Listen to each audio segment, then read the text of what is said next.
Hey, ICOPA, 2012. It's wonderful to talk to you all. I know there's some technology issues, and so we decided to send a YouTube to you all about some of the work that we're doing around hip hop, youth detention stuff, and detention abolition, detention alternatives, and the stuff that we're doing to create a national movement to try to keep kids out of incarceration. So, my name's Anthony. I'm Tessa Mortensen. Robert Rivera. Moses Jamin. And what we're going to do now is read poetry from Poetry Behind the Walls. It's one of the only ongoing journals that is dedicated to kids that are incarcerated throughout the country in the United States. And so I'm going to read something, and then we'll just all go down, and then we're going to talk a little bit about our stories on what we do and some of our experiences of how we've engaged in Save the Kids and trying to work for alternatives to incarceration. So I'm going to read a poem by Anthony, even though my name's Anthony, and it's called Stressed.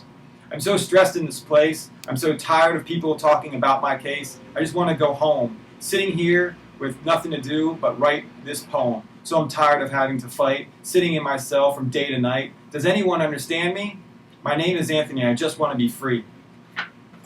This poem is called Hillbrook, and it's written by somebody who was in the Hillbrook Detention Center.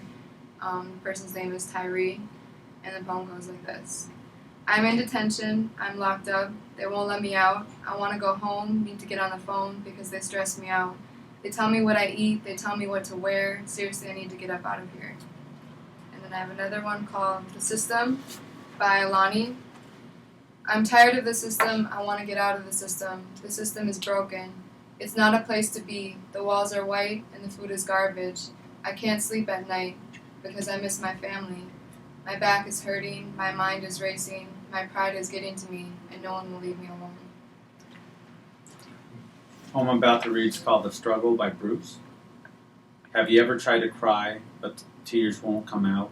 I'm locked behind razor wire, they won't let me out. Sometimes I wonder where I will go, heaven or hell, or sit inside a cell, waiting for bail, or only time will tell. Okay, the poem I'm going to read is titled I Feel Scared Just make sure you speak up. by Drake Juan. And it says, I feel scared when I am around cops because they bother me when I walk around. They stop me for no reason and start asking questions. Excellent. So if you pass me that pamphlet about Save the Kids, we have a pamphlet that we typically give out and that you can download off our website, Save the Kids group. But Save the Kids started in 2009 by kids that were demanding a reentry program and a mentor program and a movement that would create alternatives to incarceration of them. And it started in New York, and now it's a national movement in Chicago, Vermont, Buffalo, here in the Twin Cities, and we're developing more and more chapters all over the place.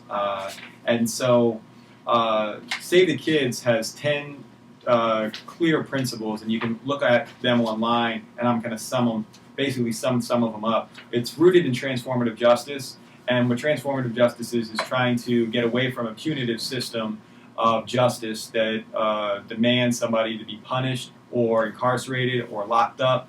And I think you all know a little bit about punitive justice because that's what the conference is about, is trying to abolish punitive systems and the prison system, the death penalty, and long sentences, and trying to create transformative justice, which is different than restorative justice. Transformative justice basically is, in an equation, restorative justice plus social justice equals transformative justice. It talks about socio-political issues like race, class, gender, while not ignoring just that when we're talking about the victim offender. And that's what Save the Kids is about from a hip-hop activist perspective. And we really much, when we speak about these things in detention centers of the community, which Robert and Tess and Moses greatly do, and we're going to be talking about that in a second, we always not only talk about the kid and their cases and the actions that they've done, which we separate, but we also talk about why there's so many people of color, et cetera, in detention, jail, and getting arrested.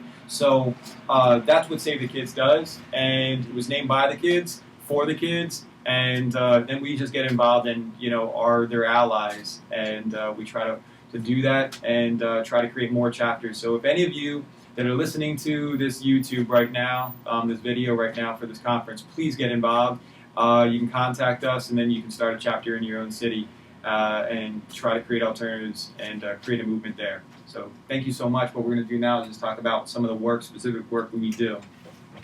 So Tessa, you want to take it away? Hi, I work in the Center for Excellence in Urban Teaching at Hamline University here in Minnesota, and I started working with Twin Cities Save the Kids last year. We started an organization underneath Save the Kids called the Institute for Hip Hop Knowledge, and we wanted to create an organization that was dedicated to promoting a cultural and political relevant education with youth in schools. And so we formed a partnership with the only youth YMCA in North Minneapolis, Minnesota. And it's the only youth YMCA in the nation, and it was North Minneapolis, which is a predominantly Black community, and it was recently struck by a tornado. So there's been a lot of destruction with that. With our partnership, we hosted a few different kinds of hip-hop workshops. We taught hip-hop workshops on hip-hop culture and history. We talked about hip-hop and politics. And we also taught community organizing to the kids with a hip-hop perspective. So that's a little bit of what we've been doing with the Institute for Hip-Hop Knowledge underneath Twin Cities Save the Kids. Cool. And we typically always pass out this flyer, so if you don't, I don't know if you want to show this to everybody. We can hold it up. So I'll hold it up and put it close to you all. It says, "People change, don't give up on our youth." And it's a flyer that we give to teachers, professors, as well as the kids. And it's a picture of Malcolm X. And I think it's really fitting on our principles as a national organization and movement. So we give that out to the different workshops that we do. And I don't know if Tessa, you want to talk a little bit about the work that you do in the JDC, the Juvenile Detention Center in Hennepin? Yep, every Sunday I volunteer for about 4 hours with a group of us. We go to the detention center and we do group building activities, conflict transformation activities, and we also spend time writing poetry, which gets published in these journals.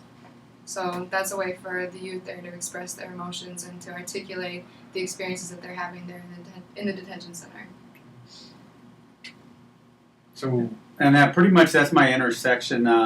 When I am Robert Rivera, I'm the Assistant Director for the Center for Excellence in Urban Teaching, and my intersection is both education and culture.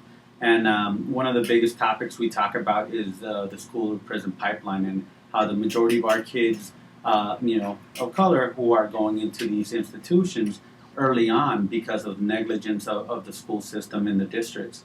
And when we go into the juvenile corrections, when we see this, we want to make sure that they're aware what the system is programmed to do and not set up to make them succeed. So it's not just their fault. It's also for them to understand what part they played, but how to actually succeed outside the system when they get out, not to be repeat offenders. So I've been a teacher here in Minneapolis for 6 years, and then I came work here at the higher ed. And what we try to do is really change frame of mind of teachers and administrators to look at how are they playing a part in this pipeline that's sending, from 10 years old to 18-year-old kids into the prison system, and also cultural perspective on how we're interacting with these kids of color. How are we trying to mentor them, or are we just trying to count them as a person that we're saving? I think all these different things end up deciding on the success rate of these kids. We talk about the United States being one of the land of the free, but yet we're one of we have the highest rate of population that's in prison. And like I said previously, it's mostly people of color. And Save the Kids, what we're trying to do is actually mentor these kids so that they know that there is a battle, that the system is working against them, but how do we succeed within that same environment?